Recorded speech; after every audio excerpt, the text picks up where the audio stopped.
नमस्कार दोस्तों, देखो सीखो स्टडी में आप सभी लोगों का स्वागत है दोस्तों। तो यहाँ पर यूपीएसआई के लिए मूल विधि, संविधान और सामान्य ज्ञान का प्रैक्टिस सेट नंबर जो है 11 आ चुका है और 40 प्रश्न आपको यहाँ पर देखने को मिलेंगे, बहुत इंपॉर्टेंट। तो चलिए स्टार्ट करते हैं। सबसे पहला नंबर जो क्वेश्चन है, केंद्र सरकार ने हाल ही में किस पोर्ट ट्रस्ट का नाम बदलकर श्यामा प्रसाद मुखर्जी न्यास करने को मंजूरी दी है? कौन से जो है पोर्ट ट्रस्ट का नाम बदलकर श्यामा प्रसाद मुखर्जी न्यास करने को दोस्तों ये मंजूरी दी गई है? तो याद रखेंगे कोलकाता पोर्ट ट्रस्ट। ठीक है, ऑप्शन नंबर ए याद रखिएगा, करंट का क्वेश्चन है, एग्जाम में आ सकता है। नेक्स्ट बात करेंगे 20वीं सदी की एक लंबी अवधि तक, ठीक है, केंद्रीकृत योजनाबद्ध अर्थव्यवस्था का निकटतम उदाहरण दोस्तों कौन सा है? इसमें आपको बताना है सबसे निकटतम उदाहरण 20वीं सदी तक जो है एक लंबी अवधि तक दोस्तों केंद्रीकृत योजनाबद्ध अर्थव्यवस्था किसमें थी? तो वो थी दोस्तों आपके सोवियत संघ में, जिसको अभी जो रूस कहते हैं, सोवियत संघ याद रखेंगे।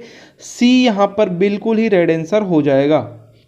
नेक्स्ट बात करेंगे भारतीय दंड संहिता 1860 के अधीन धारा जो है 42 में प्रयुक्त जो स्थानीय विधि कहाँ पर लागू होगी? जो स्थानीय विधि है ये कहाँ पर लागू होगी दोस्तों? तो ये जो लागू होगी वो किसी विशिष्ट भाग पर लागू होगी। तो यहाँ पर ऑप्शन नंबर सी में दिया है भारत के किसी जो है विशिष्ट भाग पर। तो सी यहाँ पर बिल्कुल ही रेड आंसर हो जाएगा। नेक्स्ट बात करेंगे खालिस्तान है परिवर्ती आगत तथा निर्गत से संबंधित ऐसी स्थिति में जब अन्य सभी आगतों को स्थिर रखा जाए। तो दोस्तों यहाँ पर क्या होता है, कुल उत्पाद जो परिवर्तित आगत तथा निर्गत से संबंधित है, ऐसी स्थिति में जब अन्य सभी आगतों को स्थिर रखा जाता है, तो बिल्कुल यहाँ पर जो राइट आंसर हो जाएगा वो ए हो जाएगा, कुल उत्पाद। चलिए नेक्स्ट क्वेश्चन बात करेंगे भारतीय संविधान में मूल अधिकार किस संविधान से लिए गए? तो बहुत ही आसान क्वेश्चन है और बार बार एग्जाम में आ चुका है। ये आपका क्या हो जाएगा, यहाँ पर हो जाएगा अमेरिका से, अमेरिकी बोल दिया है, अमेरिका से। तो दोस्तों किसके संविधान से दोस्तों? तो यहाँ पर अमेरिकी या फिर अमेरिका हो जाएगा। और आप जानते हैं मूलभूत जो अधिकार है वो 6 हैं। नेक्स्ट बात करेंगे खालिस्तान है का अर्थ है, किसका अर्थ क्या है? कुछ मुकदमों की सुनवाई सीधे जो है सर्वोच्च न्यायालय, सीधे जो है सुनवाई क्या होगा, सीधे सर्वोच्च न्यायालय कर सकता है। यहाँ पर कुछ जो मुकदमे उनका जो सीधे क्या कर सकते हैं, सर्वोच्च न्यायालय में जो है यहाँ पर सुनवाई हो सकता है। और ऐसे मुकदमों में पहले निचली अदालतों में सुनवाई जरूरी नहीं है। ये नहीं कि पहले छोटे अदालत में जाएंगे, फिर उच्च न्यायालय में जाएंगे, फिर सर्वोच्च न्यायालय में जाएंगे, ऐसा कुछ नहीं है। तो ये जो होते हैं दोस्तों कौन से हैं? तो यहाँ पर जो है मौलिक अधिकार क्षेत्र, माने आपका मौलिक अधिकार अगर हनन होता है, ठीक है, चाहे वो किसी का भी हो, हमारे जो नागरिक हैं किसी का भी अगर मौलिक अधिकार हनन होता है तो सीधे सुप्रीम कोर्ट जो है अनुच्छेद 32 के तहत जा सकता है। बिल्कुल यहाँ पर राइट आंसर ए हो जाएगा। नेक्स्ट बात करेंगे पुलिस को अपने व्यवसाय बोल दिया व्यवहार होना चाहिए था या फिर कर्तव्य परायणता यूज किया जाता है के प्रति रखनी चाहिए, सकारात्मक सोच रखनी चाहिए। तो यहाँ पर बिल्कुल ही रेड आंसर क्या हो जाएगा, सकारात्मक सोच हो जाएगा। नेक्स्ट बात करेंगे इनमें से कौन से अधिकार क्षेत्र के अंतर्गत किसी भी व्यक्ति जिसके मौलिक अधिकार का उल्लंघन हुआ हो समाधान के लिए सीधे सर्वोच्च न्यायालय जा सकता है? अभी हमने यही बात किया है। अभी हमने क्या बात किया है? अभी हमने सेम यही बात किया है। तो यहाँ पर दोस्तों जैसे कि हमने बात किया है, यहाँ पर डायरेक्ट जो है जा सकते हैं। क्या देखिए यहाँ पर जो ऑप्शन है वहाँ पर मौलिक अधिकार या फिर मूल अधिकार नहीं दिया, लेकिन देखिए यहाँ पर याचिका का न्यायिक क्षेत्र है, यहाँ पर जा सकते हैं। बिल्कुल यहाँ पर बी राइट आंसर हो जाएगा। देखिए जनहित याचिका के लिए भी जाया जा सकता है, यहाँ पर जो कि देखिए अनुच्छेद 32 के तहत ये सुप्रीम कोर्ट में जा सकते हैं या फिर जो है उच्च न्यायालय में जा सकते हैं 226 के तहत। तो याचिका का न्यायिक क्षेत्र अगर रहेगा तो यहाँ पर आप जा सकते हैं। बिल्कुल यहाँ पर बी राइट आंसर हो जाएगा। नेक्स्ट बात करेंगे, नेक्स्ट जो क्वेश्चन है लोक सेवक के लोक कृत्यों के निर्वहन में बाधा डालना अपराध है के अंतर्गत, किसके अंतर्गत जो है बाधा डालना अपराध है? पहले समझिएगा कि जो आईपीसी है, भारतीय दंड संहिता है, उसमें मान लीजिए आप जो सब इंस्पेक्टर हो जाते हैं और किसी पे आप कार्रवाई करने जा रहे हैं और कोई आके बाधा डाल रहा है तो वो भी उसका अपराध हो जाएगा। क्या हो जाएगा, किसके तहत? धारा क्या हो जाएगा आपका, आप याद रखेंगे 186 के अंतर्गत, ठीक है। तो याद रखिएगा बी यहाँ पर बिल्कुल ही राइट आंसर हो जाएगा। अगर आप जो है लोक सेवक को कार्य करने नहीं दे रहे हैं, उसका कृत्यों का निर्वहन नहीं करने दे रहे हैं, तो यहाँ पर भी जो है ये अपराध है। बी यहाँ पर बिल्कुल ही राइट आंसर हो जाएगा। नेक्स्ट बात करेंगे, अपने शासन के दौरान अंग्रेज किसानों को बंगाल में खालिस्तानें उगाने के लिए मजबूर करते थे। तो दोस्तों यहाँ पर क्या करते थे, जूट उगाने के लिए, जानते हैं चटकल उटकल भी वहाँ चलता था, तो यहाँ पर जो जूट उगाने के लिए दोस्तों जो मजबूर करते रहे, ठीक है। यहाँ पर option number A right answer हो जाएगा। कलकत्ता में आप जानते हैं फेमस था। नेक्स्ट बात करेंगे, कलकत्ता या फिर बंगाल की बात कर रहा है। नेक्स्ट बात करेंगे, संघीय प्रकार के शासन का एक गंभीर दोष है। इसका गंभीर दोष क्या है, पूछ रहा है कि जो संघीय है प्रकार का जो शासन है, इसका एक गंभीर जो है दोष क्या है। तो इसका ये रहता है दोष की पृथकता का खतरा रहता है। किसका रहता है, पृथकता, अलगाव का यहाँ पर खतरा रहता है। तो ए यहाँ पर बिल्कुल ही राइट आंसर हो जाएगा। इसीलिए आप जानते हैं ये यूनियन और उसकी फेडरल की बात कर रहा है, ठीक है। नेक्स्ट बात करेंगे, निम्न में से कौन आय वेतन शीर्ष के अंतर्गत आयकर से प्रभार्य होगी। इसमें से कौन सा जो कि आयकर से दोस्तों जो है प्रभार्य होगी, वो आपको यहाँ पर बताना है। तो दोस्तों यहाँ पर ऑप्शन में ए बताया गया, देय होने से पूर्व संदत्त या जो है अनुज्ञात कोई वेतन, ये हो सकता है कि नहीं, बिल्कुल आपका यहाँ पर हो सकता है। यहाँ पर कोई वेतन चाहे संदत्त हो या ना हो, ये भी हो सकता है। आयकर पर प्रभार्य होगी, आयकर जो है किस पर जो है यहाँ पर प्रभार होगी, ये आपको बताना है। संदत्त या अनुज्ञात वेतन की बकाया यदि पूर्वोत्तर जो है पूर्व वर्ष में आयकर से जो है प्रभारित न हुई हो, उस पर भी होगी। तो बिल्कुल यहाँ पर जो राइट आंसर हो जाएगा वो डी ही होगा, उपयुक्त तो सभी। नेक्स्ट बात करेंगे, कौन सा पर्वत जो है हिमालयी श्रृंखला का अंग नहीं है। तो दोस्तों यहाँ पर अरावली जो है ये नहीं है, बाकी आपका जो है काराकोरम भी है, आपका कुन लून भी है, आपका हिंदुकुश भी है। तो यहाँ पर ए जो है बिल्कुल ही राइट आंसर हो जाएगा, ए। नेक्स्ट बात करेंगे, वन्य जीव संरक्षण अधिनियम है 1972 वाला। पर्यावरण की बात करेगा तो आपको बस 86 याद रखना है, कुछ नहीं है, दोनों एग्जाम में पट आते हैं। तो पर्यावरण की बात, वन्य जीव बात करेगा तो 1972 और आप 86 भी याद रखिएगा। वन्य जीव यहाँ पर पर्यावरण वाला आ जाएगा। तो ठीक है, थोड़ा सा मैं उल्टा शायद बोल दिया हूँ कि यहाँ पर वन्य जीव संरक्षण अधिनियम 1972 के बारे में बात कर रहा है कि किस धारा के अंतर्गत क्या होगा, राज्य सरकार अधिसूचना द्वारा किसी आरक्षित क्षेत्र या उसके भाग को छोड़कर किसी क्षेत्र को वन्य जीव शरण स्थल घोषित कर सकती है। ये कौन सी धारा के अंतर्गत कर सकता है, ये आपको बताना है। कौन सी धारा के अंतर्गत, तो भैया 18 नंबर धारा के अंतर्गत जो है क्या कर सकता है, किसी राज्य सरकार क्या करेगा, किसी जो क्षेत्र है, माने जो आपका आरक्षित क्षेत्र है, उसके भाग को छोड़कर किसी क्षेत्र को दोस्तों यहाँ पर वन्य शरण स्थल घोषित कर सकते हैं, उसको छोड़कर किसी और को। तो यहाँ पर जो बी राइट आंसर हो जाएगा धारा 18 के अंतर्गत। नेक्स्ट बात करेंगे, किस मामले में आत्मरक्षा का अधिकार दोस्तों जो है उपलब्ध नहीं होगा। आत्मरक्षा का अधिकार कौन से मामले में आपका उपलब्ध नहीं रहेगा। तो शरीर की रक्षा में बिल्कुल आप कर सकते हैं भैया, तो नहीं वाला बताना, तो ये तो होगा नहीं। शरीर की अगर रक्षा, मान लीजिए आपको कोई मार रहा है, गोली मार रहा है, कुछ भी कर रहा है, ऐसा आपको लग रहा है कि मेरी मृत्यु कारित कर देगा, तो आप अपना आत्मरक्षा कर सकते हैं, ठीक है। ये मतलब नहीं होगा, नहीं करना है। तो यहाँ पर जंगम संपत्ति, आपकी कोई संपत्ति जो है कोई करना चाहता, तो यहाँ भी आप अपना आत्मरक्षा या फिर अपनी संपत्ति का रक्षा कर सकते हैं। आपराधिक अत्याचार रोकने के लिए, कोई अपराध, किसी और पापा नाना आपको किसी को संबंधी को मार रहा हो या किसी का भी अपराध हो रहा हो, तो वहाँ पे आप अपना आत्मरक्षा कर सकते हैं। तो दोस्तों यहाँ पर कौन सा नहीं है, तो देखिए यहाँ पर लोक सेवक द्वारा कार्य अगर किया जा रहा है, पुलिस आपको यहाँ पर गिरफ्तार करने के लिए या फिर अपना वो कार्य कर रही है भैया, तो आप अपना आत्मरक्षा के लिए पुलिस को थोड़ी मारने लगेंगे, या फिर जो है कोई आया है, मान लीजिए छापा पड़ा है इनकम टैक्स को, तो उसको थोड़ी मारने लगेंगे, हमारा आत्मरक्षा का अधिकार, ऐसा नहीं है। यहाँ पर आपका जो है आत्मरक्षा का जो है उपलब्ध नहीं होगा। तो बिल्कुल यहाँ पर डी जो है राइट आंसर हो जाएगा। उनको उनका कार्य का निर्वहन करने देंगे, ठीक है, क्योंकि जो है कानून उनको ये दिया है शक्ति, तो वो उनको करने देंगे। ये नहीं कि उनको मारने लगेंगे कि हमको अपना रक्षा का अधिकार है, ये नहीं करेंगे, ठीक है। नेक्स्ट बात करेंगे, किसी व्यक्ति को निरोध में रखकर सरकार कितने दिनों के अंदर अपना पक्ष सलाहकार बोर्ड के समक्ष रखेगी। कितने समय तक दोस्तों निरोध में रखकर पूछ रहा है, जो है सरकार अपना जो है पक्ष सलाहकार बोर्ड के समक्ष रखेगी, कितने समय के अंदर। तो दोस्तों यहाँ पर जो समय है याद रखेंगे, यहाँ पर जो है 3 सप्ताह यानी कि आपका 21 दिन, तो 3 सप्ताह याद रखिएगा। ऑप्शन नंबर बी यहाँ पर बिल्कुल ही राइट आंसर हो जाएगा।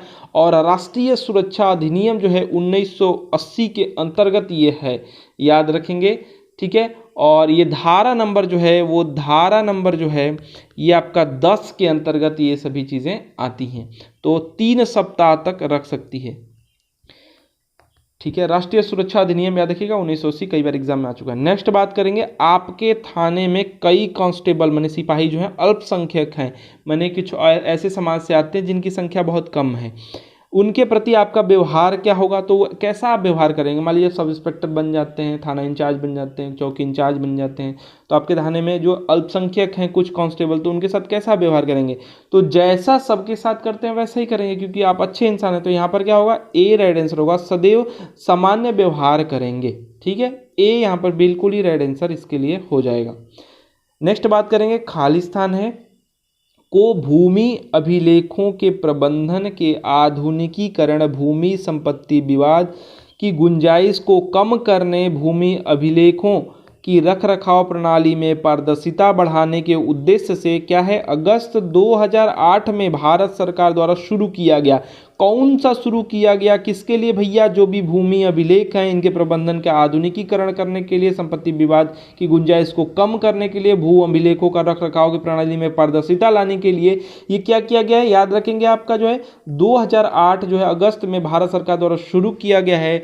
और इसका नाम क्या है ये आपको बताना है, तो जिन लोगों को पता है भैया बता दें, और बहुत ही इंपॉर्टेंट है और एकदम रट्टा मार लीजिएगा। यहाँ पर जो है राष्ट्रीय भूमि अभिलेख आधुनिकीकरण जो है कार्यक्रम है, तो इसको कहते हैं NLRMP।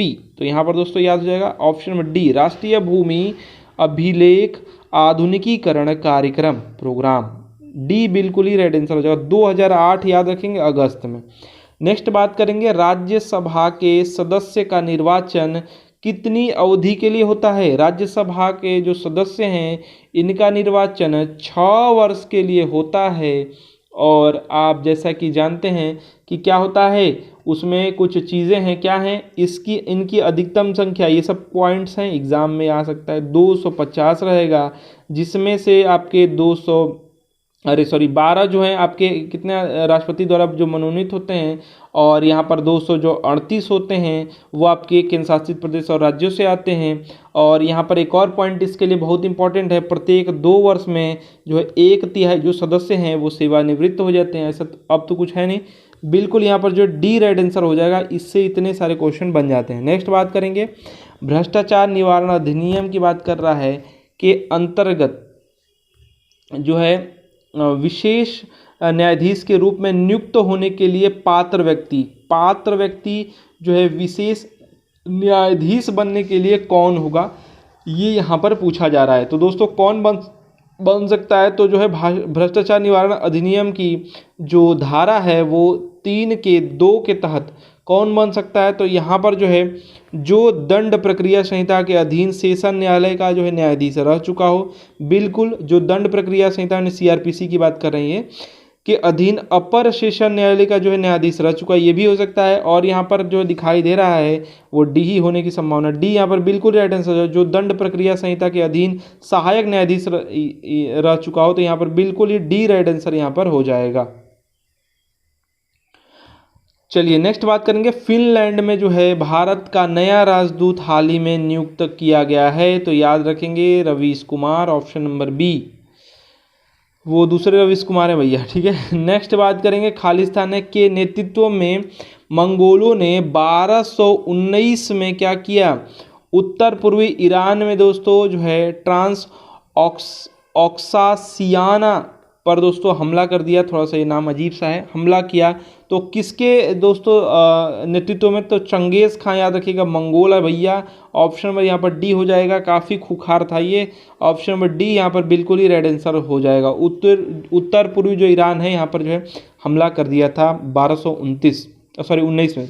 नेक्स्ट बात करेंगे, बाल अपराधियों से आप किस तरह पेश आएंगे, बाल अपराधी मतलब जो छोटे, जैसे कि जो कम हैं, अरे यार, जो कम एज के हैं उनके साथ जो है आप कैसा व्यवहार करेंगे, तो वो जानते हैं कि वो जो है उनको नॉर्मल जो है कारावास या फिर सज़ा नहीं होती है, उनको जो सुधार गृह में भेजा जाता है। तो यहाँ पर नम्रतापूर्वक जो है यहाँ पर आप जो है व्यवहार करेंगे, ठीक है, एसआई होने के हिसाब से पूछ रहा है, या जो भी आप ऑफिसर बनते हैं उसके हिसाब से। नेक्स्ट बात करेंगे, जैव मंडल में सभी जीवित जातियां जीवित रहने के लिए एक दूसरे से परस्पर संबंधित और निर्भर रहती हैं। ये दोस्तों जो एक दूसरे पर निर्भर वाला है काम, इस जीवन आधारित तंत्र को क्या कहते हैं? इसको कहते हैं, क्या कहते हैं बताइए तो सभी लोग। बहुत ही इंपॉर्टेंट है और एग्जाम में आने की पूरी संभावना है। इसको कहते हैं परितंत्र कहते हैं। क्या कहते हैं इसको? एक दूसरे पर जो निर्भरता है इसको कहते हैं परितंत्र, याद रखेंगे। ए यहाँ पर बिल्कुल ही रेड आंसर हो जाएगा। नेक्स्ट बात करेंगे, लेंस किससे बनता है? जो हम लोग लेंस वेंस लगाते हैं भैया, ये लेंस जो है या उपयोग में लाते हैं कुछ चीज़ बड़ा देखने के लिए, छोटा देखने के लिए, दूर देखने के लिए, पास, ये सब जो होता है ये किस कांच का बनता है? तो याद रखिएगा फ्लिट कांच से बनता है। किससे बनता है? फ्लिट कांच से बनता है, याद रखिएगा। एग्जाम में ऐसा ही हूबहू आपको क्वेश्चन मिल सकता है। नेक्स्ट बात करेंगे तीस्ता तथा दिहांग। दिहांग से आप तो जानेंगे होंगे क्या आंसर आने वाला है। नदियों के बीच आने वाले हिमालय को, हिमालय के भाग को हिमालय कहा जाता है। कौन सा? तो दिहांग से जाने हो, दिहांग दर्रा भी सुने हैं आप, तीस्ता भी, तो ये सब आप जानते हैं। तो दोस्तों यहाँ पर बिल्कुल राइट आंसर क्या हो जाएगा? असम हो जाएगा।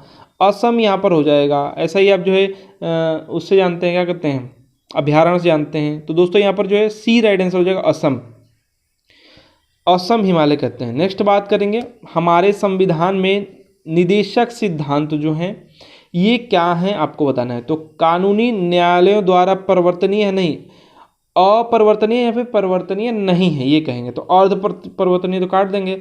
आंशिक रूप से अपरिवर्तनीय नहीं, यहाँ पर जो है अपरिवर्तनीय या फिर परिवर्तनीय नहीं है, ये कहेंगे। कानूनी अदालतों द्वारा अपरिवर्तनीय है, जो है यहाँ पर डी राइट आंसर हो जाएगा। नेक्स्ट बात करेंगे, पट्टिकाणु।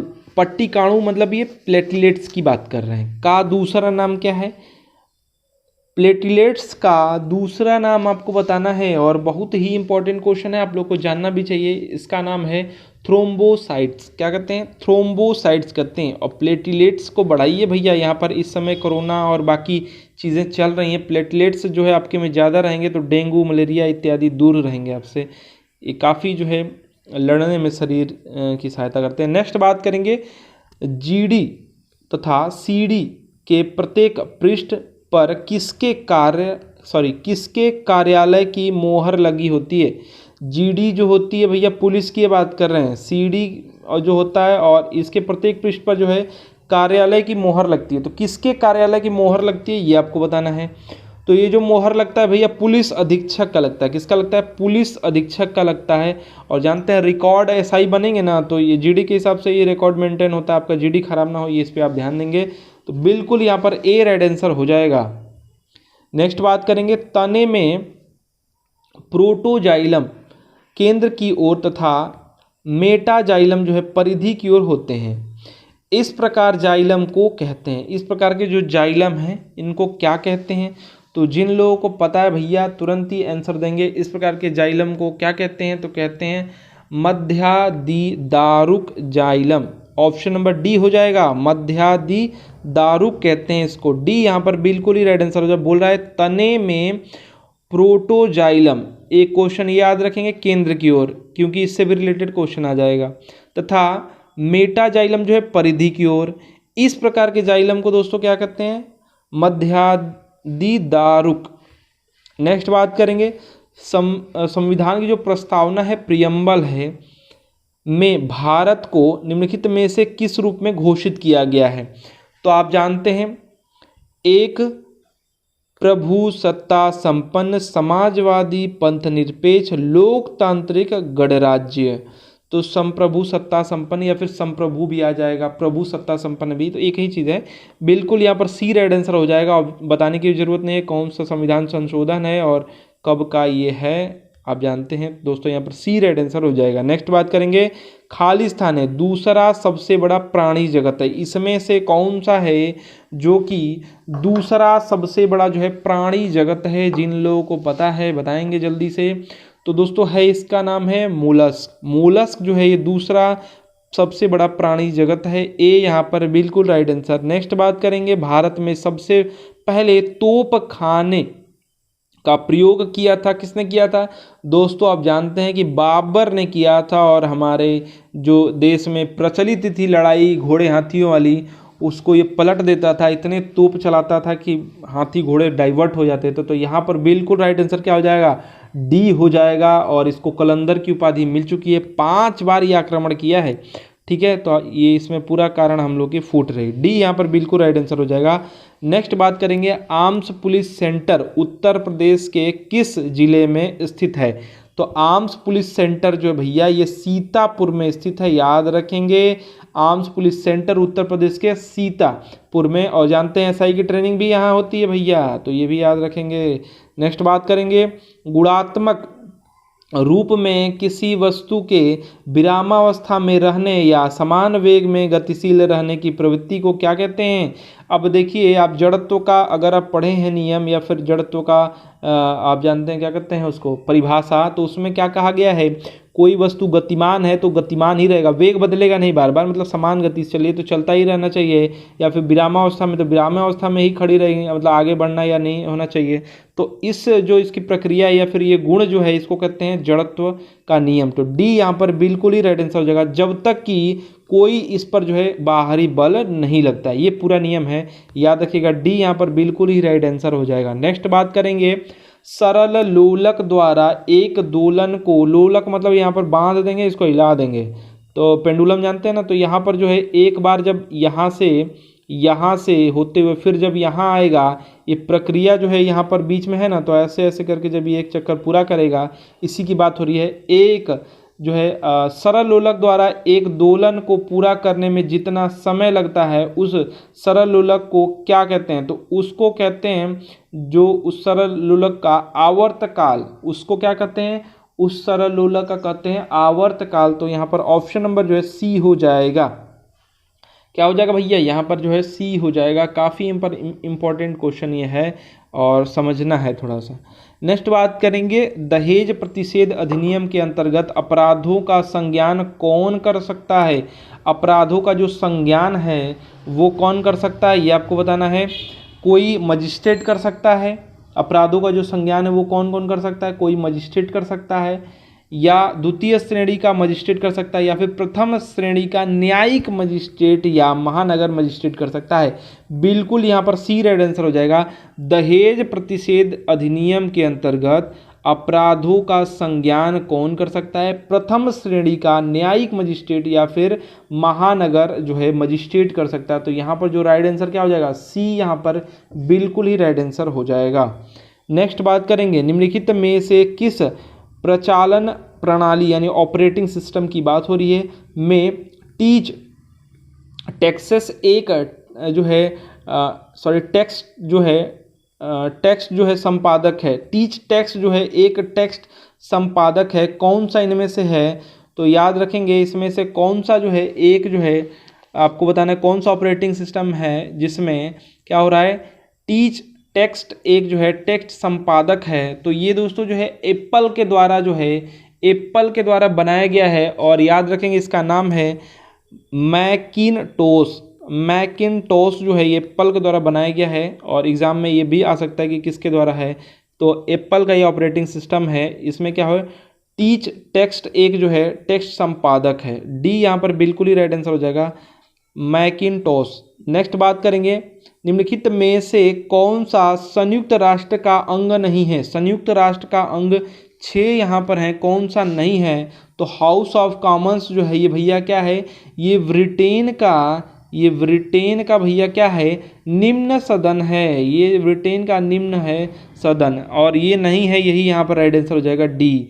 और यहाँ पर 6 कौन कौन से हैं? तो यहाँ पर आपको दिखाई दे रहा है जो कि आपका क्या कहते हैं अंतर्राष्ट्रीय न्यायालय है ही, उसके बाद जो है न्यासी दोस्तों परिषद है ही, आर्थिक और सामाजिक परिषद है ही, और आपका है महासभा, ठीक है, और आपका है सुरक्षा जो परिषद है वो है, साथ ही साथ जो है अंतर्राष्ट्रीय जो है न्यायालय वो सचिवालय जो है वो भी है।